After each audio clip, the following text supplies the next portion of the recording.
It's horrifying. It's just so sad. I mean, I don't know what else to say. It's unbelievable. Residents in the gorge left to watch and worry as crews work to get a handle on a growing wildfire burning near the Dalles. This is a live look now from Sky 8 of the Substation Fire. Right now, the fire has burned 36,000 acres, 56 square miles, moving 18 miles in just 8 hours. Today, crews say things have slowed down a bit, but they say the flames could pick up again at any time. That fire has forced evacuation southeast of the Dalles and now has spread into Sherman County near the Deschutes River. At least 3 structures have burned, including an abandoned historic home that we've been covering. We have live team coverage of the fire and its impact on the communities, beginning with KGW's Pat Doris. He's out on a gravel road among the wheat fields to give us a view of those front lines. Pat.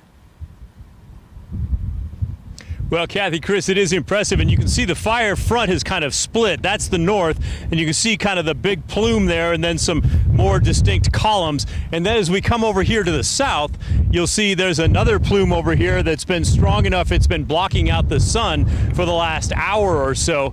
It is the sort of day where the farmers in this heat and wind have literally been out on the front lines doing what they can to stop the fire. From Sky 8, you get the best view of the Substation Fire.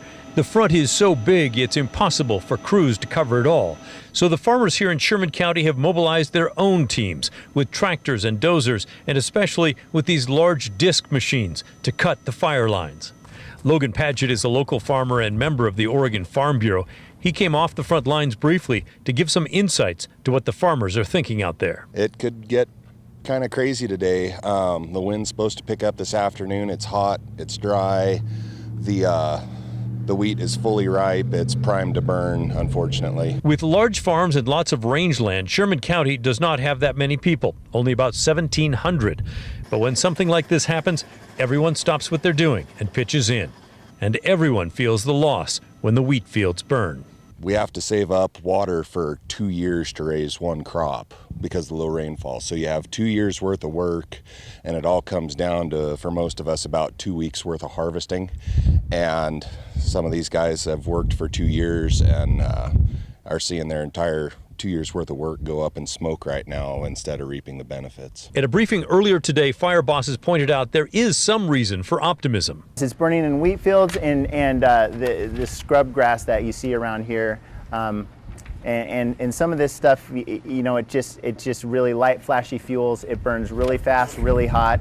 The good news is, versus a fire in some timber, is that this stuff will burn hot and fast right away, but it cools fast also. Not far away in the town of Grass Valley, population 160, the power was out today, part of the fire's impact.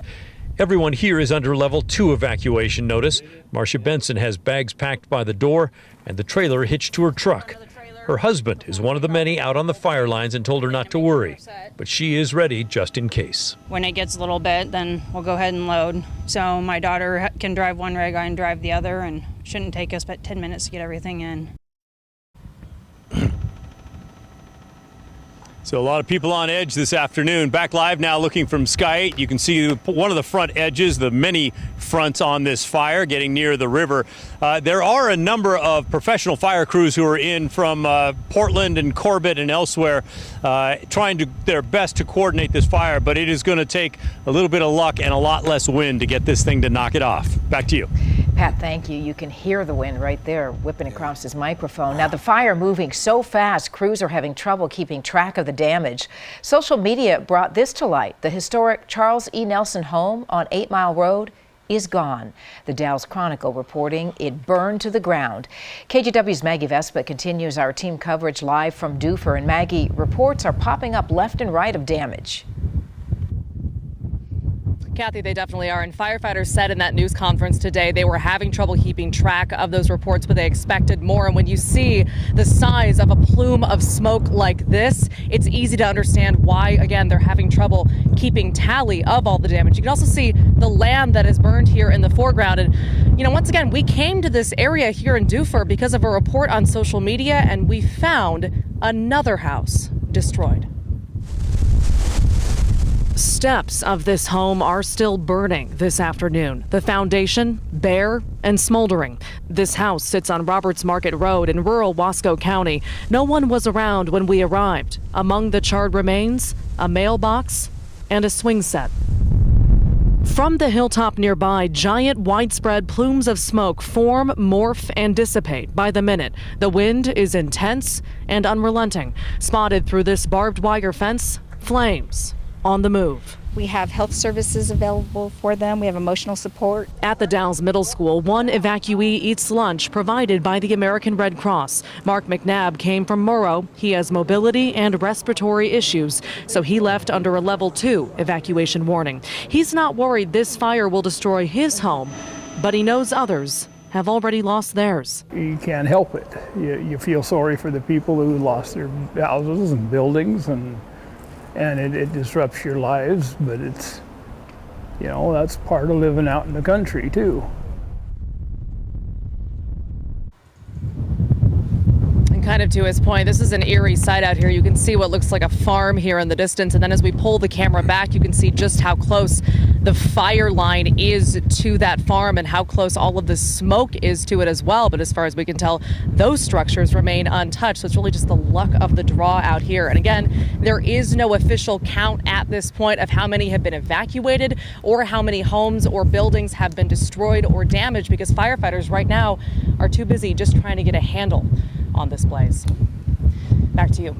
Maggie Vespa in Dufur for us. Thank you, Maggie. Let's get right to Chief Meteorologist Matt Safino now tracking the conditions out in the gorge. Matt, just how strong are those winds the crews are dealing with? Oh, Kathy, they've been relentless since yesterday afternoon, and they're going to not relent for several days to come. This is live from our camera in the Dalles on the Oregon Veterans Home looking southeast. You can still see the smoke plume, even though that fire has moved really quite far away from where it began. 91 degrees.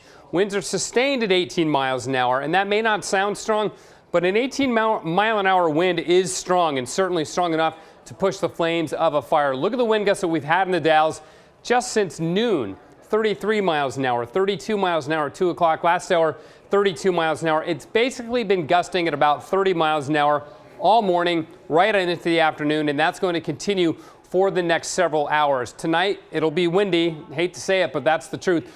15 to 30 miles an hour on those winds at the fire. That extends not just from the Dalles, but clear on out through Sherman County at the front line of the fire. Tomorrow, still breezy, winds up to about 25 miles an hour. So that's Thursday. Friday is windy, even Saturday. It's going to be probably late Saturday and Sunday when the west side of the state heats up that we'll begin to lose those winds. Also very hot, temperatures in the 90s and very low humidity. Now, we can even see not just the smoke, but the fire burn itself on the satellite imagery. We'll share that with you a little later. Back to you. All right, Matt, thank you.